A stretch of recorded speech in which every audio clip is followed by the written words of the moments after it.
Special Counsel Robert Mueller's investigation. It's not looking good. It's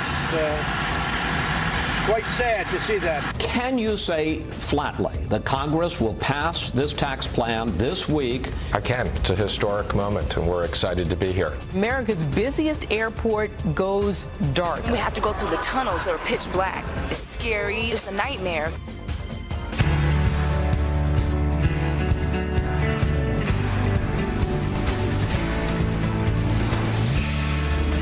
Childers. Let's begin with the Fox News alert for you. We have a lot of news to get to, and beginning with the lights that are back on at the world's busiest airport. Finally, electricity restored just before midnight after a massive power outage brought Hartsfield-Jackson International Airport in Atlanta to a complete standstill. More than 1,000 flights, both in and out, grounded, stranding passengers in the dark terminals and trapped on airplanes for hours.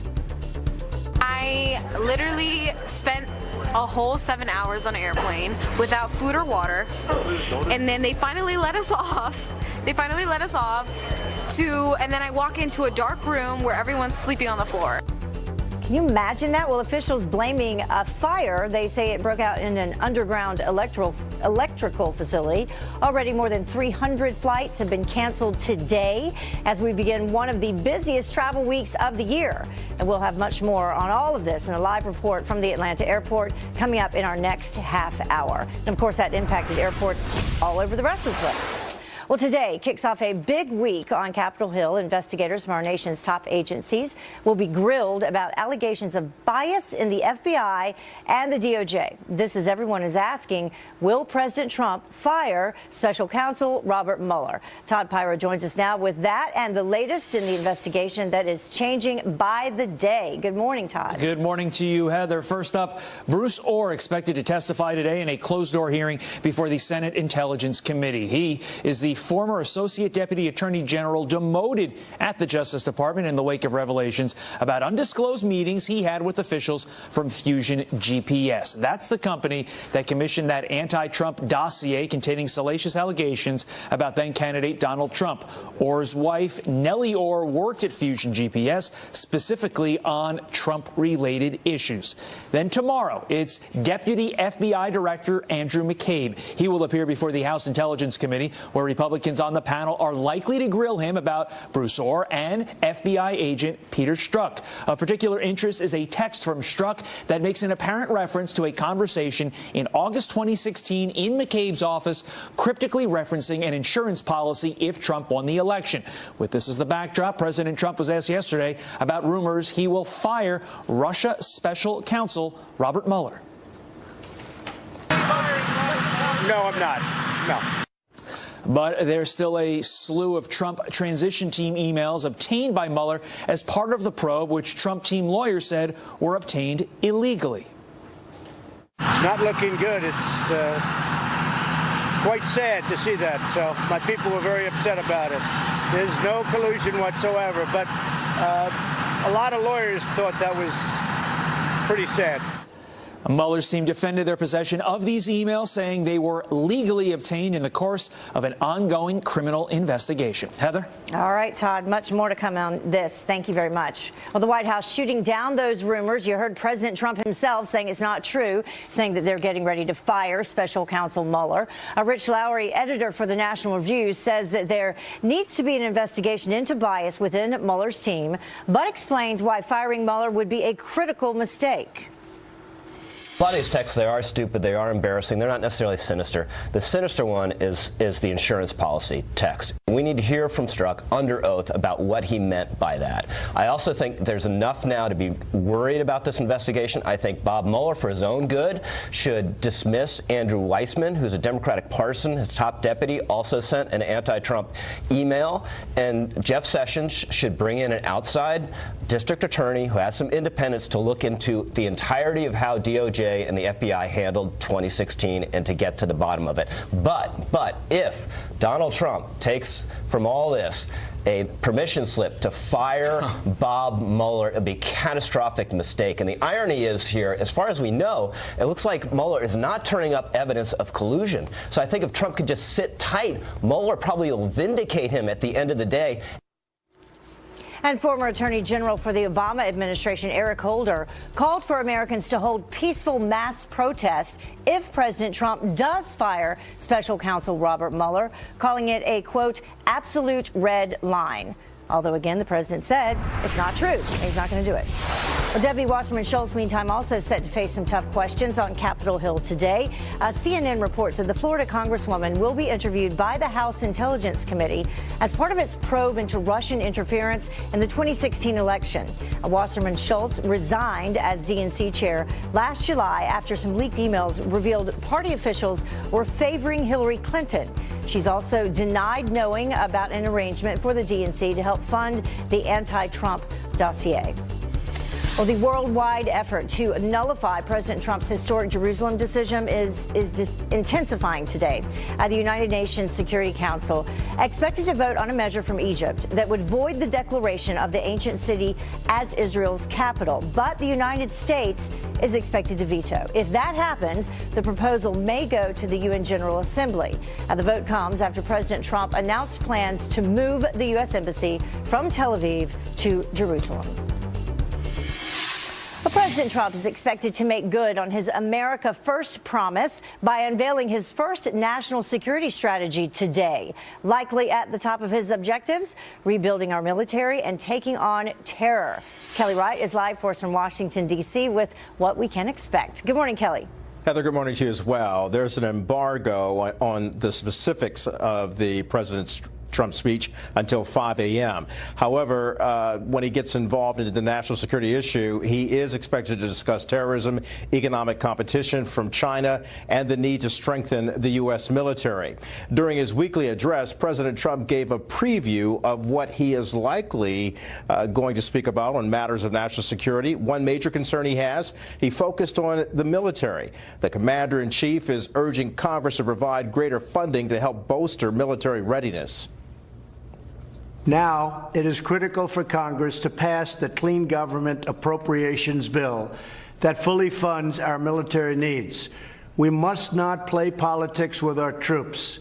We should pass a clean funding bill and leave the politics aside. We must protect our nation. Another concern the president will likely address: chain immigration. The last attempted terror attack that took place at the Port Authority bus terminal in New York was carried out by a man who immigrated here from Bangladesh because his family won a family visa lottery. The president wants to change that system fast. It is time to create a merit-based immigration system that makes sense for a modern economy, selecting new arrivals based on their ability to support themselves financially and to make positive contributions to U.S. society. Another concern is China. The president and some members of Congress believe China is a threat to America's economic competitiveness, which ultimately affects national security. Chinese investments in the U.S. since 2010 have gone from around $4.5 billion to $46 billion last year, and they're targeting our military security-related technology. So, Heather, coming up at 5 a.m., I'll have more detailed information on the specifics of the president's speech on national security. All right, Kelly Wright live for us, and we're going to talk a little bit more about that as well coming up in our next segment. Thank you. With nearly 24 NFL players protesting during the national anthem in Week 15 of the NFL, the disrespectful demonstrations come as the Hill reports that viewership is down 9% across all networks. And some back as Hollywood liberals spend big bucks to oust the Republican representative. When Hannity Jane puts $100,000 in to defeat you, I have so little respect for her after she betrayed our country. And he wasn't done there. Plus, President Trump expected to get tough on China during his big national security speech today. Rebecca Heinrich says that this will be the clearest picture yet of what the president means by America First. She's live up next. I wanted to know that this is the best Christmas present I ever had. And a World War II veteran nearly brought to tears by the kindness of a stranger at a grocery store. His mission now to pay it forward. America first. President Trump set to unveil a new national security strategy today. In it, he's expected to take a hard line with China. So is this the right move amid growing tensions with North Korea? Here now to weigh in is senior fellow with the Hudson Institute, Rebecca Heinrich. Rebecca, it's always great to have you on the show. Good morning, Heather. So do you think this is a wise move? Yeah, it's long overdue. I mean, everybody who works in the national security arena understands that, national security is more than just militaries. It has to do with economies. It has to do with trade deals. And the United States continues to be outmaneuvered by China on matters of trade and economics. And so not only that, but the Chinese also continue to steal intellectual property, which has an effect, of course, on economies and American jobs. And so finally, the Trump administration is going to hit this head on. And, one of the things for American leadership that we've been lacking in is clearly identifying the threats. And this national security strategy is going to outline the threats accurately. And using that word threat, is it wise to define China as not just a competitor, but also as a threat, as an aggressor? Well, I think it is wise to name names, and to be clear about what the United States sees as short, medium, and long-term threats. And it also is, I think it's refreshing to allies to actually see that the United States can do that and sees the world accurately. But you identified, one of the things that's going to be very tricky, it's a dilemma, is that we do need China's help on pressuring North Korea. And that is, the primary, most immediate threat that the United States has. But this has been a long time coming. It's long overdue. We've got to be able to address these threats from China. Also, there were a couple of articles that came out in advance of what is expected to happen today in his speech. And along with China, it talks about Russia influence of operations, and also the weaponization of space. That's exactly right. Space has become, sort of the next domain. The United States is most vulnerable in space. That's where we have our most sensitive national security satellites that the United States depends on. Everyday Americans rely on space. And as the United States relies on space more, then you see countries like Russia and China looking to exploit those vulnerabilities and target them. And that makes the United States really at risk. And so it's going to address that issue, of course, head on as well, which is long overdue. And I know that you had mentioned in your notes that the speech will set out to identify America's achievable goals. What would those be? Achievable? Principled realism is what H.R. McMaster calls it, and that is we're getting out of the business of nation building. We're getting out of the business of trying to meddle in other people's countries where there isn't a clear national security interest for the United States and for Americans. It doesn't identify global warming or climate change like it did in the previous administration, because all of those efforts came at the expense of American workers with no clear tangible benefits. So it's going to focus on the threats that we know, that are known, that really harm the United States, and it's going to attack those really head on and try to address them. Again, the United States ceded American leadership and the American advantage in so many areas over the last 8 years during the Barack Obama administration. And so the Trump administration is not going to fix this in 1 year, 2 years, maybe even one term, but it is trying to right the ship again and regain America's strategic footing. Right. And as a result of that, people not being used to it, they're not used to hearing, economic security along with national security, and how the two are tied in together so closely. Rebecca Heinrich, thank you so much for joining us this morning. Thanks, Heather. Appreciate it. Well, the time now is about 17 minutes after the top of the hour. And for the second time in a week, President Trump and Vladimir Putin on the phone. The reason? The Russian president felt the need to reach out again. And just 1 week until Christmas, still need a gift? But do you have a tight budget? We have the best gifts for under $100 up next. Naughty and nice. Santa Claus is coming to town. A historic week starting today on Capitol Hill as Republicans unite behind their tax reform bill to deliver it to the American people, hopefully in time for Christmas. At least that's what they want. Griff Jenkins is live for us in Washington, D.C. So, Griff, where does the bill stand right now? Is this possible? Well, yeah, Heather, look, critics said this couldn't be done, never going to happen. But now the president appears poised to prove them wrong, bypassing this biggest tax cut in 30 years, noting in a tweet it was a signature campaign promise. And he says it's just days away. This is Republican leaders say they are confident they have enough votes to pass it, despite the news that Senator McCain will miss the vote after returning home to Arizona for health issues. The president says he spoke with Mrs. McCain, and if needed, Senator McCain would return. I did speak to Cindy McCain, and I wished her well. I wish John well. They've headed back, but I understand he'll come if we ever needed his vote, which hopefully we won't.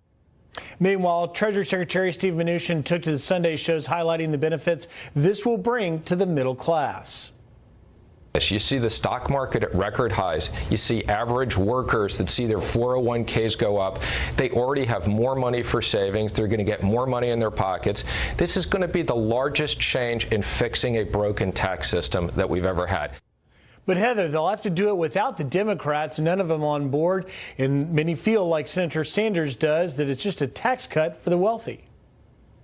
At the end of the day, what you had is people like Mr. Mnuchin, who himself is worth $300 or $400 million, the President of the United States, who is worth several $billions. What we are seeing here is a real massive attack on the middle class. So here's where we are, and this is always possible to change, but the Senate could vote as early as tomorrow, the House later this week, and the goal is to get this on President Trump's desk by Friday. There were a few concerned senators like Corker and Rubio, but it appears that is a done deal, and we could have this week. But the question is, if they don't get it done, do they have to stay until they do? I have a feeling the answer is no. I don't know. We'll find out. All right. Thank you so much, Griff. Thanks. Well, speaking of time, just 1 week until Christmas, whether it's your mom, your sister, your wife, your dad, your brother, whoever, we have the best gifts under $100 for the special lady in your life right now, though. Here is the author of the book Get It and TV lifestyle correspondent Jeanine Luciani. Thank you so much for joining us this morning. It's so great to be here. So for everyone who's waited till the very last minute. Don't we all? Yeah. So, and some good deals are still to be had. Absolutely. Well, for the woman who has everything, right? I live in my leggings, right? We all do. This is Skinny's Miracle Skincare Wear, and besides offering compression and firming, they actually moisturize you while you wear them. Yes, that's nice. So after 10 wearings, you actually turn them inside out, you spray them like this, and they're renewed. And what's great is they are $19.99 value priced in CVS in the beauty aisle. Okay, so they're slimming. Do you have to work out and diet still? That's up to you, really. Right. Somebody create that, please. Socks and gloves, too. All those dry parts. Speaking of socks, who doesn't love socks, right? And you don't have to worry about them fitting. They'll always fit. This is a subscription service for socks starting at $11 a month. They give all these fun prints, really great quality, as you can see here, and this is sockfancy.com. That's a great idea. So you get new ones every month? Absolutely, yes. You get new ones every month. An assortment of socks. It comes in a little box like this. Okay, and who doesn't like Mickey Mouse? Right, exactly. Who doesn't love Mickey Mouse? And I really love Kiehl's. They've been around for 166 years. Great skincare products. So they teamed up with Disney for this collection, and actually 100% goes to feeding America. So it'll make more than 1 million meals for families in need, which is really fabulous. This is the cream decor whipped body butter. It smells great. Feels great, under $40. Perfect. Next. Aromatherapy, a huge market right now, and these are diffusers from Guru Nanda. They use ultrasonic technology to diffuse oil for up to 4 hours, under $20 at Walmart. Very earthy looking. Exactly. I like the ball there. So, for the expecting parent, this is a great gift. Genetics are huge right now, as you know. And this is the baby glimpse kit. This is right here. This is the baby glimpse kit. And actually, you spit in the little tube there with your partner, and you send it off, and it tells you whether your future child might have blue eyes or your husband's spunky personality. Oh, wow. Really fun. $99 at babyglimpse.com. That's interesting. Yes, really neat, right? Also for the expecting parent, this is the, as you can see, assortment of animals here. They look like stuffed animals. These are actually the My Baby Heartbeat bear.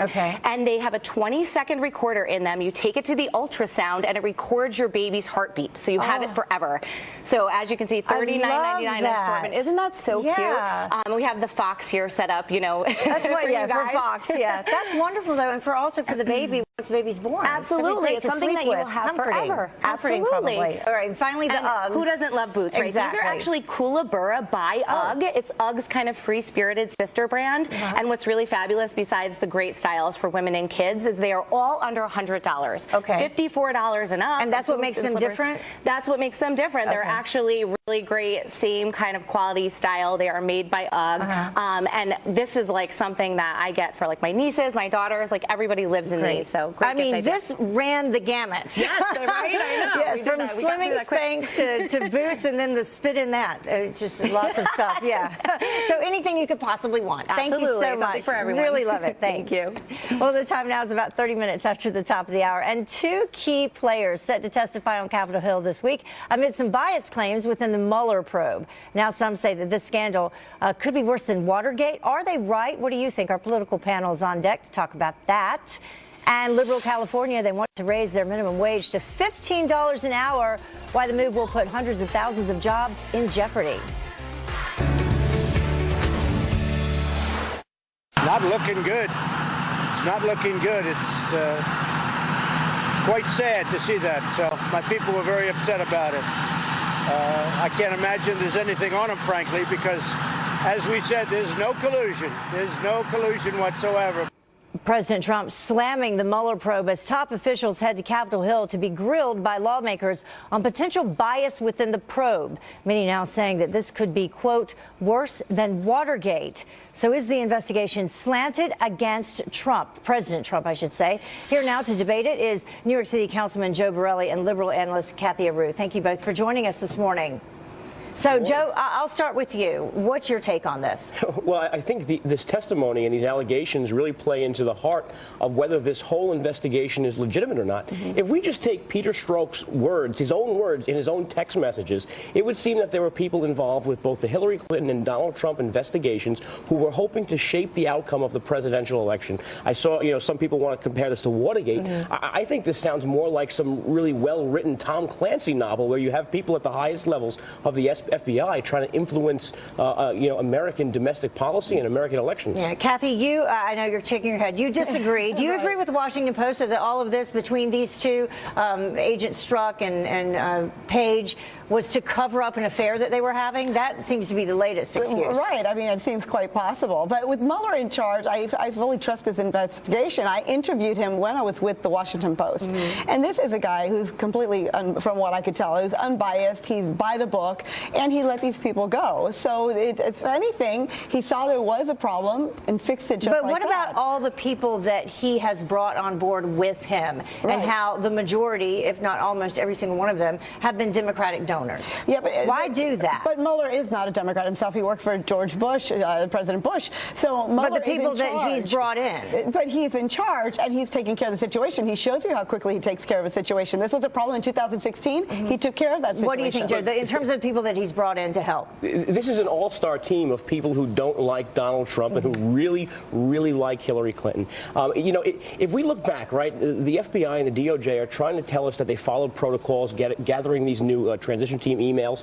All these people have to do is turn on the news to see their own classified information, the stuff they're not supposed to be talking about, every day on the pages of the New York Times, the Washington Post, CNN. If we can't take their words that they're not even following the protocols of releasing information right, how can we take their word that they're actually taking in the information accurately? And we know in terms of who will be testifying, we can show people that in terms of what's to come. On Monday, Bruce Orr will be speaking to the Senate Intel Committee behind closed doors. Of course, we now know that his wife, Nellie Orr, had been working with Fusion GPS. And then we have Deputy FBI Director Andrew McCabe, who will be speaking to the House Intel Committee behind a closed door the next day. And we know that he was part of this text message that happened that references an insurance policy if President Trump is in fact elected. Now, Kathy, I have to get your response to that. Right. I mean, that is the ugliest text we've seen so far. So well, there's some pretty ugly ones. There are some ugly ones, yes.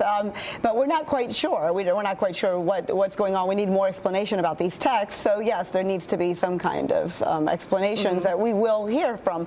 But I don't think that we should take away the integrity of the investigation against Trump. And a lot of people think it's a lot of smoke and mirrors just to take away from what's going on. And what's going on is a true investigation against Trump and the collusion with Russia. But none of that's really smoke and mirrors, because we know for a fact the number of donations that were made to Democratic parties from the people who have been named by, to participate in this investigation by Mueller. And then we also have these text messages. But from the beginning, everyone's been afraid that something was going to happen to stop the investigation with Mueller. All eyes were on Mueller, and the GOP and Republicans have loved him from the start. So we can't question Mueller. We can't question his integrity. And look, Joe. If you were picking a jury of people to try this case, you probably wouldn't pick Peter Strzok for your jury because of the things he'd said. I think the real interesting thing is how media is covering this. For a year now, we've heard, every time there's been some fact leaked out, the media has promised that an indictment was just around the corner. Everything was a bombshell. Now that we see the actual investigators being under the microscope, we hear nothing out of the other networks. I mean, and nothing out of the Washington Post, nothing out of the New York Times. Now that President Trump is going to fire him, although President Trump has come out yesterday and said that's not true. So that's what they're reporting today. That's the focus today. All right. Thank you both for joining us. Appreciate your insight. Thank you. Well, still to come, some chilling moments caught on camera as two terrorist suicide bombers storm a packed Christian church in Pakistan.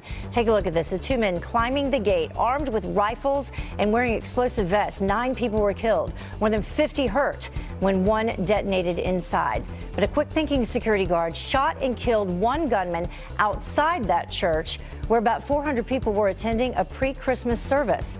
ISIS has claimed responsibility.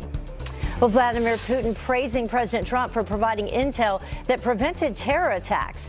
The Russian president calling our commander-in-chief after the CIA tipped Russian officials off about a series of planned attacks there, leading to multiple arrests. The White House saying that President Trump appreciated the calls and was pleased to help, adding, quote, both leaders agreed that this serves as an example of the positive things that can occur when our countries work together. It is the second time the two leaders have spoken by phone since Thursday. And a Fox News alert, chaos in Atlanta. The lights finally back on after a blackout cripples the world's busiest airport. We're there live as air traffic control struggles to get things back up and running. And it turns out keeping millions of dreamers in the country could cost taxpayers billions. Where our next guest says the DACA program is an open invitation to massive fraud. We need to take it back in time.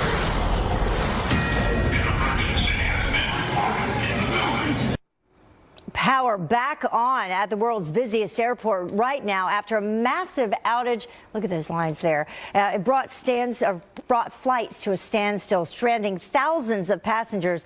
Mark Teichner from our Fox affiliate in Atlanta is live inside the Hartsfield-Jackson International Airport with the latest. Mark, I would imagine it's going to take a while to get things back to normal.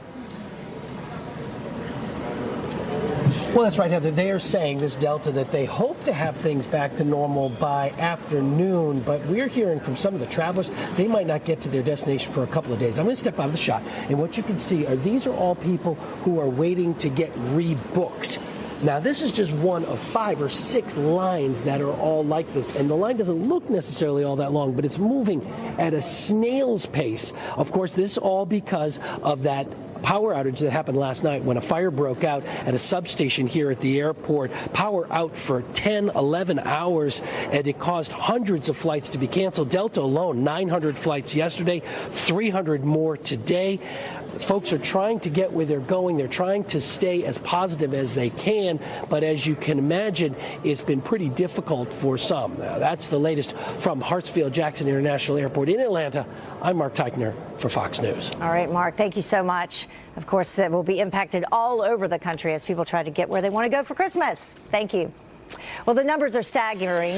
Speaking of staggering, according to the CBO, legalizing 2 million illegal immigrant dreamers will cost the government $26 billion over the next decade. Michael Cutler is a retired senior special agent with the Immigration and Naturalization Service, and he joins us now to break it all down for us. So that is a big number when you're talking about, what, $26 billion over the next decade. It's a huge price. And we're talking about chain migration. Mm-hmm. We're talking about people who came into the country illegally, and they say, well, they came as kids. We don't know that. Yeah. The age cutoff was 31 back in 2012. Now these folks could be in their mid-30s. There were no interviews. There were no field investigations. How do you verify who they are? And we've seen members of MS-13 among them. Right. And if they get citizenship, they could bring in all of their brothers and sisters and their extended families. I've seen one person bring in 30 or 40 immigrants. Right. And we've seen, we've seen that the problems that is creating, not just economically. We take a look at those numbers just to bring them up for people so they can recognize it. $26 billion. That's how much they'll cost over the next decade. Between 11 and 12 million estimated illegal immigrants in the U.S. right now, and then 3.5 1.25 million estimated that qualify for the DREAM Act. So how do you get this under control? Well, you get it under control by not allowing this. And by the way, isn't it remarkable the A in DREAM Act is alien? If you dare use the word alien, you're accused of all sorts of things when, in fact, the term alien is part of the DREAM Act. Oh, that's a good point. I mean, think about it. And the term alien simply means any person not a citizen or national of the United States. The problem is that that word provides clarity to the debate. And that's something that the open borders anarchists are trying to avoid, is clarity and really having a discussion about the impact of immigration, legal and illegal. Look at the terrorist attacks. If you look at 9/11, I provided testimony to the 9/11 Commission. First and foremost, multiple failures of the immigration system were behind the attacks. Immigration fraud, huge problem. So now we're talking about a population of millions of people who entered surreptitiously. They didn't enter undocumented. They entered without inspection. But when you're how talking do we know about who they are or when they got here? We don't know who they are. We don't know how they got here. Right. But when you're talking about that amount of people and the problem with immigration that has extended years and years and years and years and years, absolutely. How do you correct it quickly? Deterrence through enforcement, which is what the president is trying to do, and he's being attacked by both parties because this isn't a left-right issue, Heather. This is a right-wrong issue. Both sides of the political aisle have seen gains for themselves in open borders, the global agenda. This is the first president who's a populist as compared to the globalists who see in our borders not lines of defense, but impediments to their wealth. We finally have a president and an attorney general who understand that America's first and last line of defense are its borders. And by the way, it's not just the Mexican border. We've admitted terrorists through international airports. We've got a northern border. We've got 95,000 miles of coastline. But the bottom line is once you get past the border one way or the other, up until now, there have been no consequences. This president seems to want to change that dynamic. But he needs to get some help to do it. And it's important what you mentioned there in passing. Both sides of the aisle have benefited. Absolutely. So perhaps both sides don't necessarily want to help him as much as he needs to be helped. I certainly agree with you there. All right. Thank you so much. Thanks for having me. Appreciate it.